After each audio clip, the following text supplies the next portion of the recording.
The Post delivers, putting journalism in the spotlight. By Brian Lowry, CNN.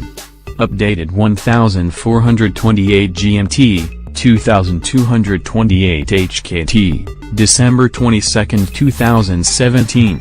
CNN. The Post was made for this moment, in more ways than one.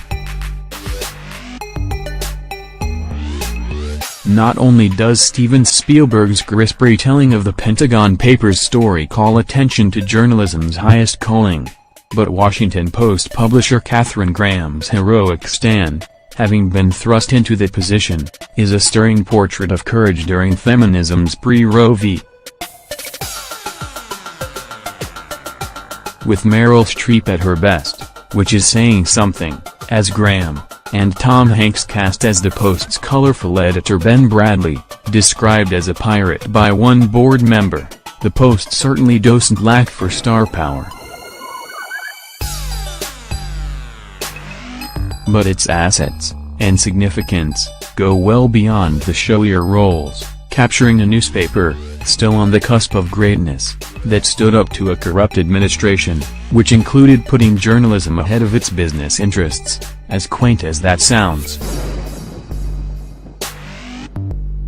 At first, the movie, written by Liz Hanna and Spotlight scribe Josh Singer, appears to have put the camera in the wrong place, given that it was the New York Times that first broke the leak of classified documents in 1971 that outlined the prosecution of the Vietnam War, and what the government really knew about it, across multiple administrations.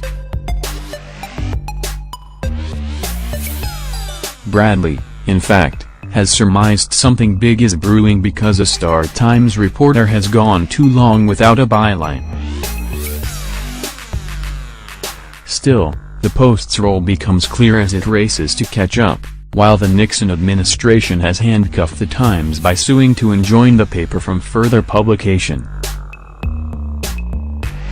The timing, however, couldn't be worse, with Graham in the midst of an initial public offering, and her advisors counseling against taking on the government, or doing anything that might rock the boat, during that process.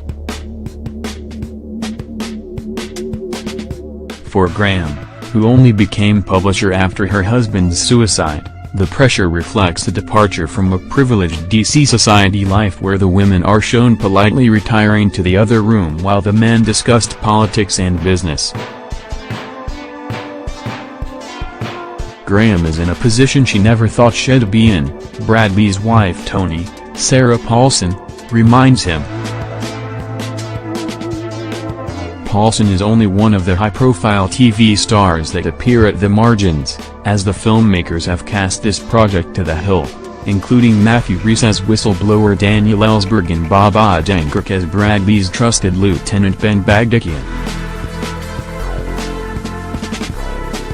Richard Nixon, notably, also plays a supporting role, with Spielberg using snippets of his White House recordings to reflect the animus he harbored toward the Post.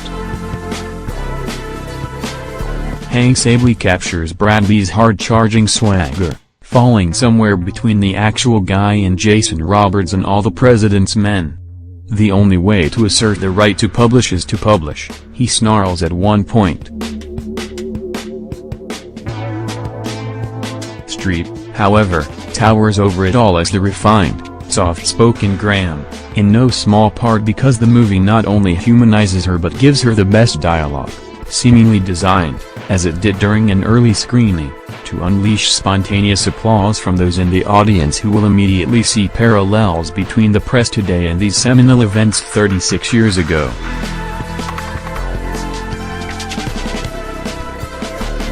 Inevitably, the Post will be politicized.